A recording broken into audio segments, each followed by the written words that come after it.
Go ahead, my husband said with a laugh as he leaned back in his leather chair. File for divorce if you think you can survive without me. He expected tears. He expected me to apologize. He expected me to fold the papers back into my purse and pretend the conversation had never happened. Instead, I quietly slid the signed petition across the dining table, looked him in the eye and said, "I'll see you at the hearing." That was the last time Richard Brooks laughed without hesitation. 42 years of marriage had taught me many things, but the most important lesson came far too late. The person who constantly reminds you that you need them usually fears the day you discover that you never did. My name is Evelyn Brooks. I am 64 years old, and until recently, everyone who knew us believed Richard and I had built the kind of marriage people admired. We attended church together on Sundays, hosted neighborhood barbecues every 4th of July, smiled for family photographs at Thanksgiving, and celebrated every anniversary with carefully rehearsed toasts about loyalty, commitment, and growing old together. Friends often told us we were relationship goals. They admired the beautiful brick home we bought nearly 3 decades earlier, the flower beds I maintained every spring, and the framed family portraits lining our hallway. They saw the polished surface. They never noticed the quiet cracks underneath. Richard had always enjoyed being the loudest voice in every room. At family dinners, he answered questions before I could speak. When neighbors complimented my cooking, he joked that he was the real reason dinner tasted good because he paid for the groceries. Everyone laughed. I laughed too. It seemed easier than explaining that jokes repeated for 40 years eventually stopped feeling like jokes. Somewhere along the way, my opinions became optional, my dreams became impractical, and my accomplishments became stories Richard retold as if they belonged to him. If I mentioned wanting to travel, he reminded me how expensive vacations were. If I talked about taking an art class after retirement, he smiled politely before explaining why it wasn't worth the money. Little by little, I stopped asking.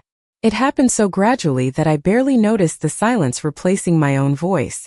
Our children had grown up believing their father simply had a strong personality. I never corrected them. I thought protecting the family meant absorbing disappointment without complaint. I convinced myself that every marriage required compromise, that every husband and wife had difficult seasons, and that someday things would become easier. But someday has a way of disappearing when one person keeps moving the finish line. 3 weeks before I handed Richard those divorce papers, I found myself standing alone in our kitchen before sunrise, pouring coffee into the same blue ceramic mug I'd used for nearly 20 years. The house was completely quiet except for the ticking wall clock and the hum of the refrigerator. I stared through the window at the maple tree in our backyard, watching the first rays of morning light settle across the grass. For reasons I couldn't explain, peace felt closer outside the house than inside it. Richard walked into the kitchen a few minutes later without saying good morning. He glanced at the newspaper on the counter, poured himself coffee, and began talking about a golf trip he planned to take with friends. Not once did he ask how I was feeling after my doctor's appointment the day before. Not once did he notice I had barely touched breakfast. It was such a small moment that another person might have forgotten it by lunchtime. I couldn't. Because that morning, I realized something that frightened me more than the idea of divorce. I realized I could disappear from my own marriage without leaving the house. Later that afternoon, while organizing old financial records in the home office, I opened a drawer searching for warranty papers and found an envelope filled with documents I had never seen before. I didn't read them immediately. I simply looked at Richard's neat handwriting across the front and felt a strange certainty settle into my heart. For the first time in decades, I stopped wondering whether I was imagining things. Whatever was inside that envelope wasn't the beginning of our story. It was simply proof that the ending had already begun. Richard believed I would always choose comfort over courage. He believed that after 4 decades together, I no longer knew how to build a life without him. He couldn't have been more mistaken. As I closed the drawer and quietly returned everything exactly as I had found it, I made a decision I would tell no one about until the timing was right. He thought serving me with ridicule would make me stay. He had no idea that every laugh only strengthened my resolve. By the time we finally walked into that courtroom, I was no longer asking for permission to reclaim my life. I was simply there to finish what I had already started. The following morning I woke before sunrise out of habit, not because I had slept well. The bedroom felt unusually quiet, even though Richard lay only a few feet away. Years earlier, I would have watched him sleeping and remembered the young man who once surprised me with roadside wildflowers because he could not afford roses. Now I simply watched the ceiling as pale morning light slowly filled the room.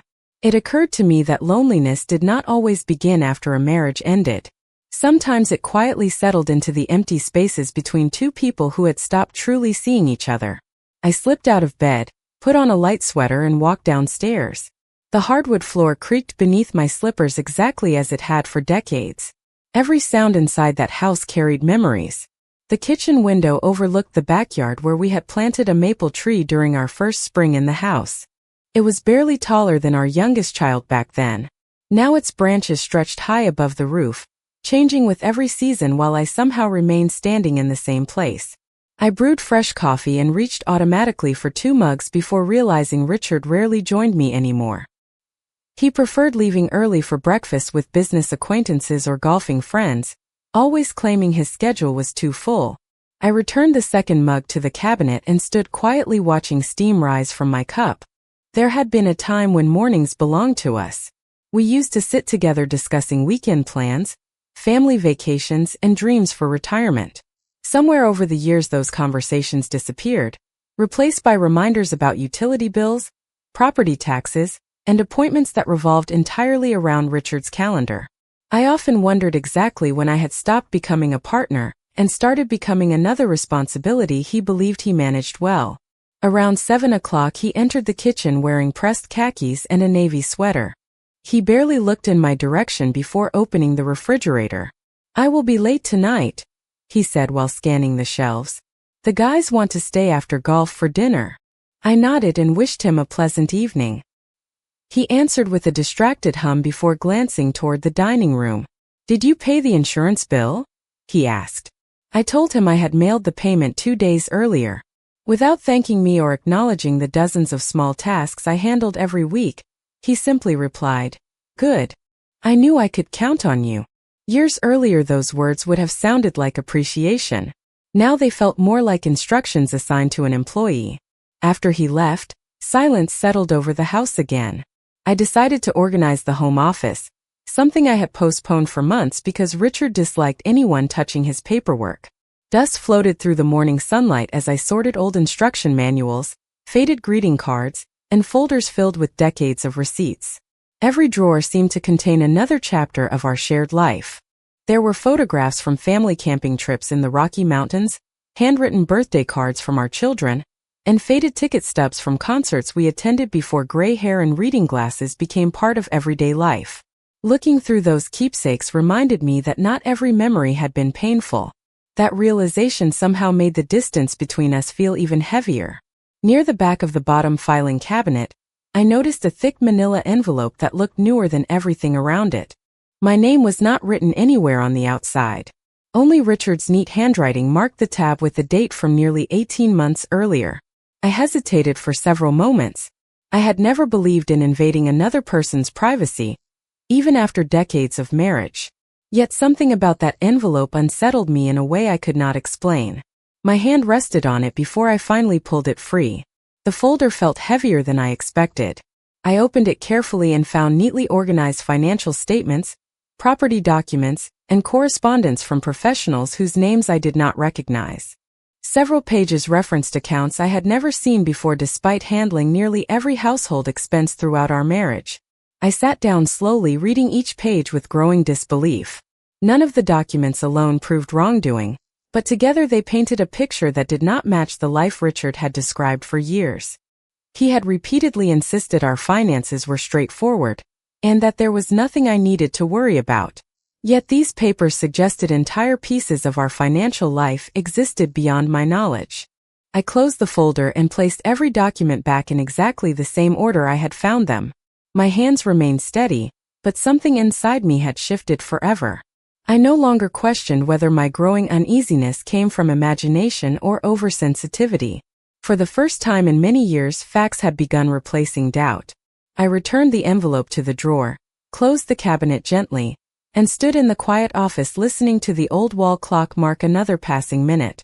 Outside, the maple leaves moved softly in the afternoon breeze. Inside, I understood that the life I believed I had protected for more than 4 decades was already changing, whether Richard realized it or not. I was no longer afraid of discovering the truth. I was only determined to understand all of it before making my next move. For the next several days I behaved exactly as I always had. I watered the flowers along the front walkway every morning, folded the laundry before noon, and prepared dinner even when Richard called to say he would not be home until late. Nothing about my routine changed because I needed him to believe nothing had changed inside me either. The greatest advantage I had was that Richard never imagined I could quietly make decisions without asking for his approval first. That assumption had followed us through most of our marriage, and now it became the very thing that protected me. Every evening he came home with another story about business lunches, investment opportunities, or friends who admired his success. He enjoyed being the center of every conversation, and I had spent years letting him believe I preferred listening. In reality, I had become an expert observer. I noticed how often he glanced at his phone before answering simple questions. I noticed how quickly he changed the subject whenever money came up. I noticed that he referred to our retirement savings as his achievement, even though I had worked part-time for years while raising our children and managing nearly every responsibility inside our home. The words themselves were never cruel. It was the pattern behind them that slowly erased my place beside him. On Friday afternoon, my longtime friend Carol called and invited me to lunch at a small cafe a few miles from our neighborhood. We had known each other since our children attended elementary school together, and she immediately sensed something was different. She studied my face for a long moment before asking if everything was all right at home. I almost answered the way I always had. I almost smiled and said everything was fine. Instead, I admitted that I felt as though I had become invisible in my own marriage. Carol reached across the table and gently squeezed my hand. She did not interrupt me or offer quick advice. She simply listened while I spoke more honestly than I had in years. When I finally finished, she said something I have never forgotten. "Evelyn, people who truly value you never make you question whether you belong in your own life." Those words stayed with me long after we paid the check and walked into the warm afternoon sunshine. Driving home, I realized I could clearly remember the exact day Richard and I bought our first house, the day each of our children was born, and the day we celebrated our 25th anniversary. Yet I could not remember the last time my husband had asked what I wanted for my own future. That absence spoke louder than any argument ever could. The following Monday, I quietly scheduled an appointment with an attorney whose name Carol had recommended. I did not tell anyone where I was going. The office occupied the second floor of a modest brick building downtown, far less impressive than the large corporate firms Richard liked to mention whenever he discussed legal matters. The attorney, Susan Harper, greeted me with a calm smile and invited me to explain my situation from the beginning. I expected embarrassment. Instead, I felt relief. She listened carefully while reviewing the documents I had copied from the filing cabinet, occasionally making notes but never rushing me. When I finished, she folded her hands and looked directly at me. She explained that asking questions about shared finances was not unreasonable, especially after a marriage that had lasted more than 4 decades. She also reminded me that preparation was not revenge. It was responsibility. I walked back to my car feeling lighter than I had in years. I still did not know exactly where the road ahead would lead, but I finally understood something that had escaped me for far too long. Courage does not always arrive with dramatic speeches or life-changing moments. Sometimes it begins quietly, with one honest conversation, one careful decision, and one woman choosing to believe that her voice deserves to be heard before it is too late. After my meeting with Susan Harper, I stopped looking at my marriage through the lens of emotion alone and started looking at it through facts. She had given me a simple notebook before I left her office and suggested that I write down everything I remembered, not because every detail would become important in a courtroom, but because memory often becomes clearer when it is treated with honesty instead of fear. That evening I sat alone at the kitchen table after Richard had gone to another dinner with friends. I opened the notebook and began writing dates, conversations, purchases, and moments that had once seemed too ordinary to matter. The longer I wrote, the more a pattern appeared. It was never one dramatic event that had changed our marriage. It had been thousands of tiny moments that slowly convinced me my opinions carried less value than his. I remembered the retirement celebration where Richard thanked everyone except me, even though I had spent weeks helping organize the event. He later told me I should not take it personally because everyone already knew I supported him. I remembered selling the small collection of antique furniture my grandmother had left me because he insisted we needed extra cash for an investment opportunity. Months later, he proudly purchased an expensive classic car without discussing it with me. At the time, I accepted his explanation that the investment would appreciate over time.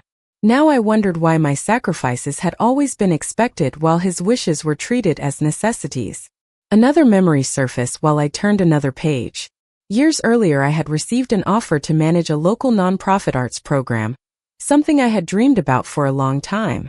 Richard smiled when I showed him the letter, then calmly explained that the position would interfere with his schedule because someone needed to be available for family obligations. I declined the opportunity without resentment, believing I was making the right choice for our marriage. Sitting alone at the table all those years later, I realized I could not remember a single dream of mine that had ever received the same enthusiastic support I had given his ambitions. The notebook slowly filled with observations rather than accusations. I was no longer searching for reasons to be angry. I was searching for clarity. Every page helped me separate disappointment from reality. Late the next afternoon, Richard returned home carrying a bakery box with my favorite lemon pastries. Years ago, that gesture would have erased every doubt in my mind. He placed the box on the counter and smiled as though nothing had changed. During dinner, he talked about a couple he knew who were getting divorced after 30 years of marriage. He laughed lightly and said some people simply gave up too easily these days. I looked at him across the table, studying the confidence in his expression. He believed kindness offered once in a while could outweigh years of quiet neglect. He believed occasional gifts repaired everything that had slowly worn away between us. I thanked him for bringing the pastries and asked about his day. My voice remained calm, and he seemed completely satisfied with the conversation. He never noticed that I no longer searched his face for reassurance. That night, after he fell asleep, I placed the notebook beside the folder of financial documents inside a locked drawer in my closet. For the first time in decades, I felt prepared instead of uncertain. I understood that the decision ahead was no longer driven by frustration or impulse. It was built upon careful reflection, documented truth, and a growing respect for my own worth. Whatever happened next would not erase 42 years of memories, both good and difficult, but it would determine how I chose to spend the years I still had ahead of me, and for the first time in a very long while, that choice finally belonged to me. The following week unfolded with remarkable calm on the surface, but underneath that calm, every piece of my life seemed to be rearranging itself. Susan had advised me not to rush, and I took those words seriously. Every afternoon I gathered another small piece of information, another bank statement, another tax record, another receipt that quietly filled the gaps in a story I had never realized was incomplete. I did not sneak through the house looking for reasons to hate Richard. Instead, I searched for the truth because I knew the truth would remain long after emotions faded. One Wednesday morning, Susan called and asked if I could stop by her office because she had finished reviewing the financial documents I had provided. Her voice remained professional, but I sensed there was something important she preferred to discuss in person. When I arrived, she spread several copies across the conference table and patiently explained what she had found. Over the years, multiple financial accounts had been opened without my knowledge. Some were connected to investments, others appeared to be holding funds generated during our marriage. None of the documents alone suggested anything improper, but together they showed that Richard had managed significant portions of our shared financial life without ever discussing them with me. Susan looked directly at me before speaking again. She reminded me that a long marriage is built on transparency, especially regarding assets accumulated together. Her words were calm and measured, yet they carried a weight that settled deeply in my heart. I did not feel anger as much as disappointment. For decades I had believed that trust meant not asking too many questions. Now I understood that trust should never require one person to remain uninformed. I drove home more slowly than usual, passing familiar streets lined with maple trees beginning to show the first hints of autumn. Every neighborhood looked exactly the same as it had the week before, yet everything inside me felt different. I realized I was no longer mourning the possible end of my marriage. I was mourning the version of that marriage I had believed existed. That evening Richard returned home unusually cheerful. He announced that one of his investments had performed exceptionally well and joked that his financial instincts had always been better than everyone else's. He laughed while pouring himself a glass of iced tea and asked if I was proud of how well he had planned for our future. I smiled politely and told him I was glad things were going well. It was the truth, although not in the way he imagined.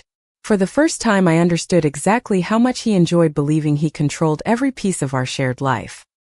He mistook my calm expression for agreement, never realizing it came from certainty instead. Later that night I walked through every room in our house with quiet appreciation. I paused in the hallway where family photographs still covered the walls. There we were holding newborn babies, celebrating graduations, smiling beside Christmas trees, standing together on beaches during summer vacations. Those memories were genuine. I refused to let present disappointment erase decades of sincere happiness. At the same time, I refused to let old photographs convince me to ignore today's reality. Both truths could exist together. Before going to bed, I placed another folder inside the locked drawer in my closet. The evidence continued to grow, but so did something far more valuable: confidence. I no longer questioned whether I deserved honesty, respect, and an equal voice in my own life. Those were never extravagant expectations. They were the foundation of every healthy partnership. Richard still believed he understood exactly who I was because he had known me for more than 40 years. What he failed to recognize was that the quiet woman sitting across the dinner table was no longer waiting for permission to make decisions. She had already begun building a future based not on fear of starting over, but on the simple belief that peace was worth protecting, even if it required leaving behind everything that once felt familiar. The morning I filed the divorce petition felt surprisingly ordinary. The sky was clear, traffic moved at its usual pace, and people hurried along the sidewalks carrying coffee cups and briefcases as though nothing significant was happening. I parked outside the courthouse, took one slow breath, and walked inside with Susan beside me. She did not offer dramatic speeches or promises about the outcome. She simply reminded me that honesty and preparation were stronger than panic. That quiet reassurance was exactly what I needed. After the paperwork was officially submitted, Richard received notice later that afternoon. He came through the front door carrying the envelope in one hand with an amused smile spreading across his face. He looked at the documents for only a few seconds before letting out a laugh that echoed through the kitchen. "You cannot possibly be serious," he said while placing the papers on the counter. "After 42 years you think you are suddenly going to start over?" I remained calm and continued slicing vegetables for dinner. He mistook my silence for uncertainty. "Evelyn," he continued, almost laughing again, "you have no idea how these things work. You will spend money on lawyers only to end up right back where you started." His confidence never wavered. He spoke as though the outcome had already been decided, as though my decision was little more than an emotional reaction that would disappear after a few difficult conversations. I looked at him quietly before answering. "I have thought about this for a very long time." He shook his head with a smile that carried more disbelief than anger. "You always overthink things. Give it a week and you will realize this is a mistake." Then he walked upstairs, apparently convinced the entire matter would soon fade away. Over the following days his attitude barely changed. He joked with friends on the telephone about people who made foolish decisions late in life. He mentioned expensive attorney fees with a dismissive laugh.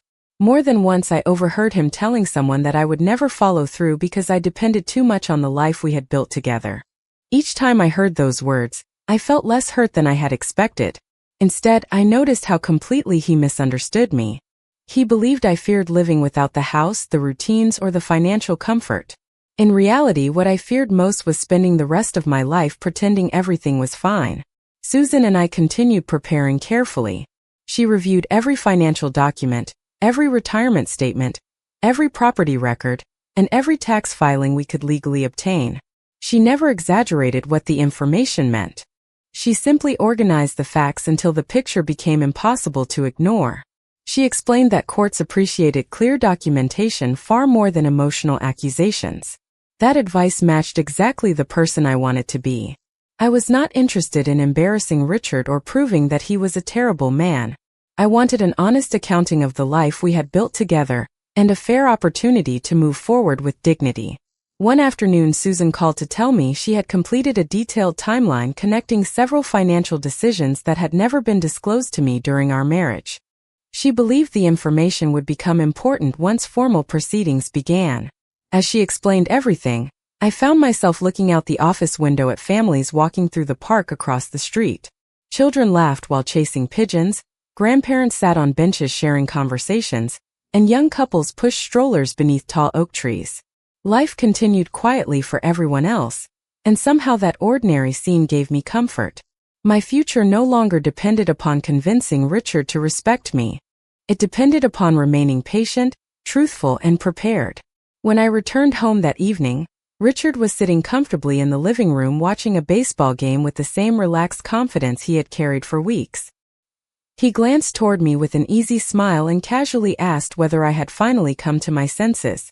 I simply placed my keys on the entry table, wished him a pleasant evening, and walked upstairs without another word. Behind me I heard him laugh once more. He still believed that confidence alone could determine the ending of our story. I already knew that the courtroom would ask for something very different. It would ask for facts, and facts had a way of speaking much louder than assumptions.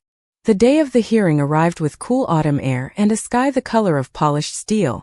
I dressed in a simple navy suit that had been hanging in my closet for years, fastened the small pearl earrings my mother had given me on my wedding day, and looked at myself in the mirror for a long moment. I was not dressing to impress anyone. I was dressing to remind myself that I deserved to walk into that courthouse with confidence and self-respect.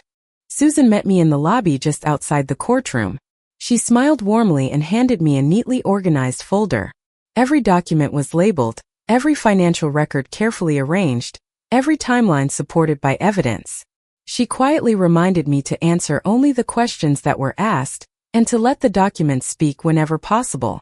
I nodded, feeling calmer than I had expected. A few minutes later, Richard arrived with his attorney. He looked completely relaxed, greeting people in the hallway with the same confidence he carried into every business meeting. When his eyes met mine, he smiled with an expression that suggested this entire process remained little more than an inconvenience. As we entered the courtroom, he leaned slightly toward me and said in a quiet voice, "There is still time to stop this." I looked back at him without anger. "I know," I answered. "I chose not to." He gave a brief laugh and shook his head before taking his seat. The hearing began with routine questions and procedural matters. Richard answered comfortably, speaking with the polished certainty that had impressed clients and neighbors for decades. Listening to him, I realized why so many people believed every word he said. He sounded prepared, reasonable, and completely certain of himself. Then Susan began presenting the financial records. She calmly walked through account statements, property documents, and timelines showing assets accumulated during our marriage that had never been discussed with me. She did not accuse Richard of being dishonest. She simply presented the facts one page at a time. The atmosphere inside the courtroom changed almost imperceptibly. Richard's confident smile faded as he looked from one document to another. He whispered something to his attorney, who immediately began reviewing the files more carefully. For the first time since this process had begun, Richard stopped looking at me and focused entirely on the evidence spread across the table. Additional questions followed. Dates were compared. Financial transfers were examined. Long-forgotten records suddenly became important. I remained quiet unless asked to speak. Months earlier I would have felt compelled to explain myself, to soften every uncomfortable moment, or to protect Richard from embarrassment. Instead, I simply answered truthfully and allowed the process to unfold. There was an unexpected peace in no longer carrying the responsibility of managing someone else's image. During a brief recess, Richard approached me in the hallway. His expression had changed completely. The easy confidence was gone, replaced by genuine uncertainty. "Why did you never say any of this before?" he asked softly.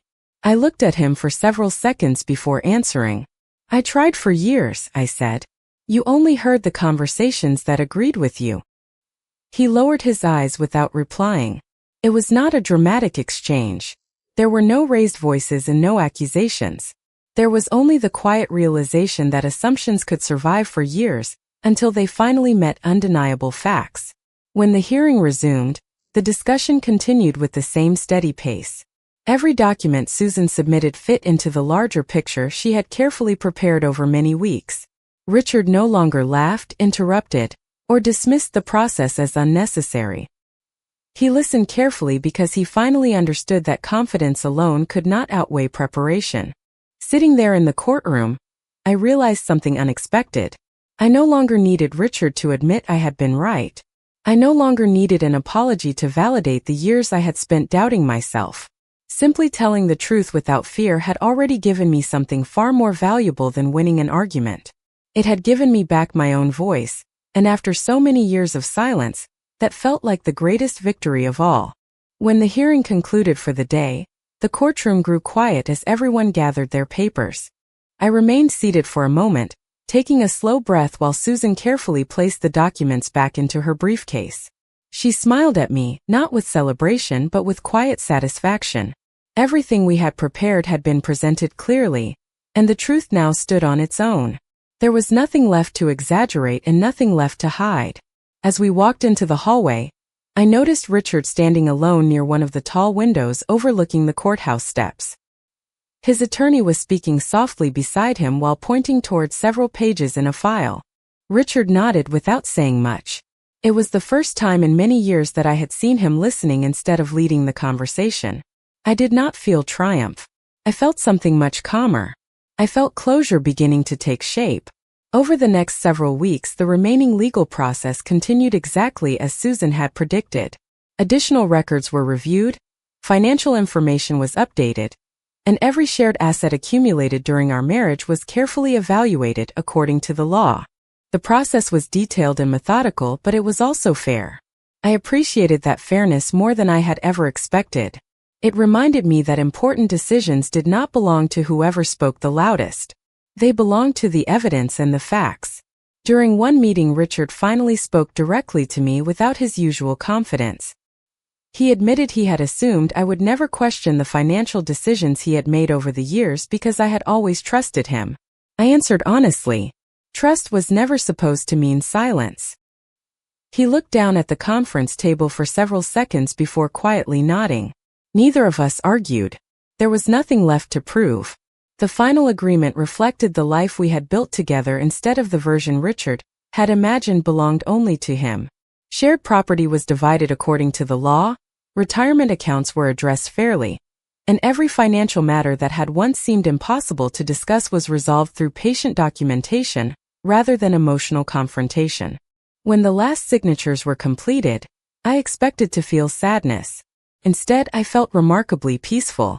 Walking out of the courthouse that afternoon, the cool breeze carried the scent of fallen leaves across the parking lot. Cars came and went as people hurried through their ordinary routines, completely unaware that one chapter of my life had quietly come to an end. Susan shook my hand warmly before wishing me the very best. I thanked her not only for her legal guidance but also for treating me with dignity from our very first meeting. She reminded me that many people discover strengths they never knew they possessed during difficult seasons of life. I smiled because I finally believed she was right. As I reached my car, I heard footsteps behind me. Richard approached slowly, keeping a respectful distance. His expression looked older somehow, not because of age but because certainty had been replaced with reflection. He spoke softly. "I never believed you would actually do it."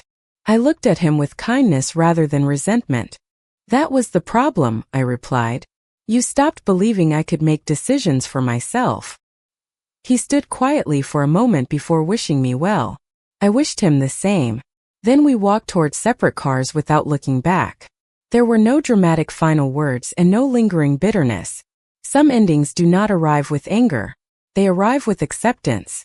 As I drove home beneath rows of autumn trees glowing with shades of gold and crimson, I realized that the most important judgment had not come from the courtroom at all.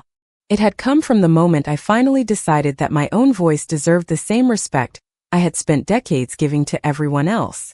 From that day forward, I carried no desire to rewrite the past. I only carried gratitude that I still had enough time to write the future on my own terms. 6 months later, my life looked nothing like the one I had imagined during those long evenings when I sat alone wondering whether I was strong enough to begin again. The house where Richard and I had shared so many years had been sold according to the final agreement, And I moved into a comfortable townhouse on a quiet street lined with flowering dogwoods and wide front porches.